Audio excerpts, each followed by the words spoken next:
Here's a quick ginger tip that you're just going to love.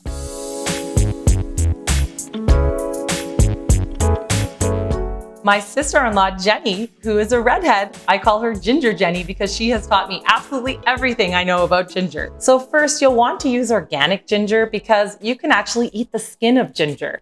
And we're going to give it a good wash. Just throw it into some water and give it a rinse. I like to do this actually when Costco has the big bags of organic ginger when they're in season.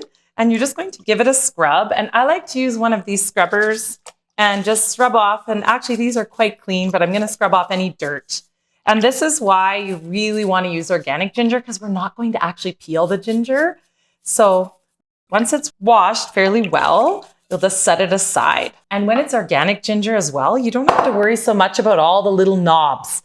But we will cut off a few if we see any spots that kind of look old. I'll cut those off, or just the edges that are kind of woody. And then we're going to leave them just like this. I like to cut them in about 2-inch or an inch size little nodules like this. I'll just cut off the edge just slightly, just a tiny bit, and keep these pieces. And you can use them to make your immunity boosting shots or gummies. And you can check out my video here on how to do that.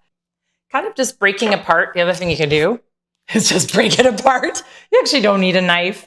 And then I'll take all these little goodies and I'm just going to place those directly into the freezer in a small container for later. And then I'm going to take a glass bowl with an airtight lid and I'm just going to put it into the freezer. Now, once it's been frozen in the freezer for a couple of hours, you're going to find that it just looks like this. The wonderful thing about this is that you can actually get all the nutrients from the skin, or you can get rid of the skin the easiest way possible.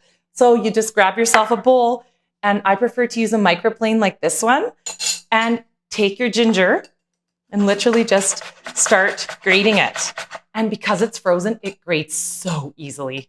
You're just going to love this. You'll see that as I'm grating the ginger, you can see some of it's coming here, but it is so easy. And then you'll see what's happening here. The skin's just moving off to the side. And it's just amazing. So you don't actually get much of the skin at all in your little pieces of ginger. And it's just my favorite trick. Then you have some beautiful grated ginger to add into any of your recipes. And then you can just pop whatever you didn't use back into the freezer and it stays fresh for months. So I hope you enjoy this secret tip of ours from Ginger Jenny.